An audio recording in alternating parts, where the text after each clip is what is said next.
Assalamualaikum warahmatullahi wabarakatuh.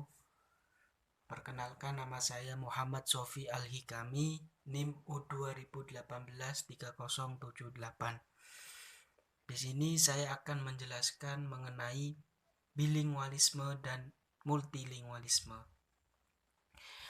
Untuk bagian saya akan menjelaskan mengenai pengertian bilingualisme dan multilingualisme.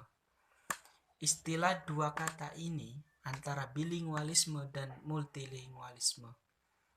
Bilingualisme dalam bahasa Indonesia disebut juga dengan kedwibahasaan atau dua bahasa. Kata bilingualisme dalam bahasa Inggris sama dengan bilingualism. Secara harfiah dapat dipahami dengan penggunaan dua bahasa atau dua kode. Secara sosiolinguistik, secara umum bilingualisme mempunyai arti penggunaan dua bahasa dalam pergaulannya secara bergantian. Di sini banyak sekali para pakar ilmuwan yang berpendapat mengenai bilingualisme dan multilingualisme. Yang pertama, pendapat dari ungkapan Robert Lado. Dia mengungkapkan bahwasannya bilingualisme adalah kemampuan menggunakan bahasa oleh seseorang dengan sama, baik atau hampir sama baiknya, yang secara teknis mengacu pada pengetahuan dengan dua bahasa bagaimanapun tingkatnya.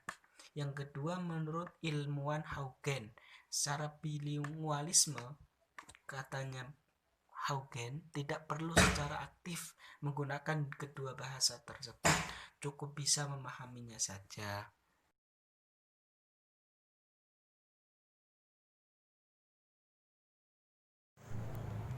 Selanjutnya saya akan menjelaskan tentang diglosia. Diglosia itu apa?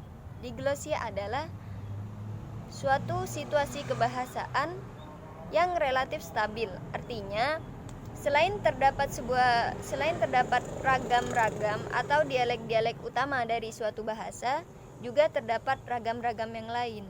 Nah, istilah diglosia ini digunakan untuk istilah masyarakat yang mempunyai dua variasi dari suatu bahasa yang hidup berdampingan dan masing-masing memiliki peranan tertentu.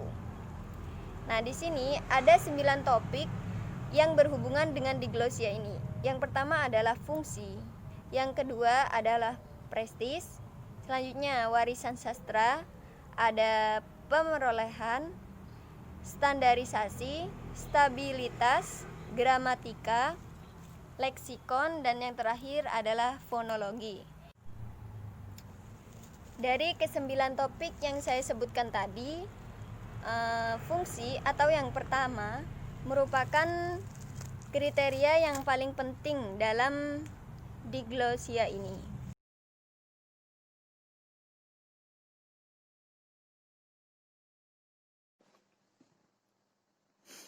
Baik, saya di sini akan menjelaskan tentang hubungan antara bilingualisme dan diglosia. Menurut Fishman mengatakan bahwa ada 4 hubungan antara bilingualisme dan diglosia. Antara lain yaitu pertama, diglosia dan bilingualisme. Nomor 2, hubungan antara diglosia tanpa bilingualisme. Nomor 3, bilingualisme tanpa diglosia. Yang terakhir, tidak bilingualisme dan tidak diglosia. Tuh, ada 4. Yang pertama, diglosia dan bilingualisme. Situasi ini jarang ada, tapi mungkin terjadi. Pada situasi ini, masyarakat berkomunikasi dengan lebih dari satu kode yang diakui secara nasional. Selain terdapat perbedaan fungsi-fungsi antar kode, juga terdapat kesepakatan bahwa satu kode yang lain memiliki nilai yang tinggi daripada yang lain. Itu pertama. Yang nomor 2, hubungan antara diglosia tanpa bilingualisme. Kondisi seperti ini merupakan kondisi yang relatif umum, sebab keanggotaan suatu kelompok diperoleh dari hal yang baru atau kelahiran yang tidak mudah hilang. Artinya, kita harus menggunakan bahasa yang berstatus tinggi jika ingin berkomunikasi dengan mereka, sehingga masyarakat elit lebih memilih tidak berkomunikasi dengan masyarakat yang menggunakan bahasa setempat. Tuh. Terus yang nomor 3, hubungan antara bilingualisme tanpa diglosia. Hal ini dicontohkan pada masyarakat Belgia, terutama bagi mereka yang tinggal di perbatasan Belanda dan Perancis. Secara tidak langsung, mereka akan menggunakan bahasa Belanda dan Perancis secara bersamaan dalam kehidupan sehari-harinya. Dan kedua bahasa tersebut juga termasuk dalam bahasa resmi nasional. Itu. Sebab tidak ada kesepakatan mana yang termasuk bahasa utama dan bahasa kedua. Itu. Terus hubungan yang terakhir, tidak bilingualisme dan tidak diglosia.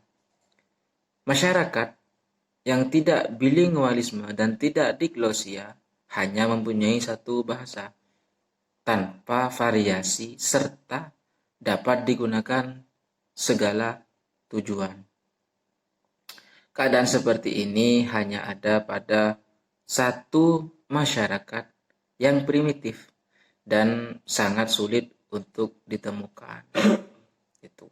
Jadi masyarakat ini akan mencair apabila mereka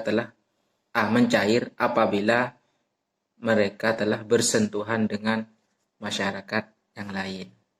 Itu.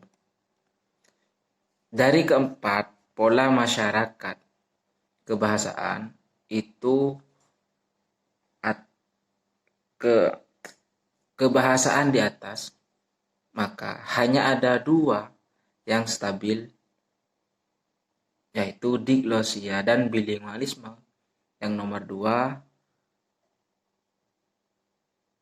diglosia tanpa bilingualisme. Keduanya tersebut berkarakter diglosia, sehingga perbedaannya adalah terletak pada bilingualismenya saja. Itu. Mungkin kurang lebihnya saya mohon maaf.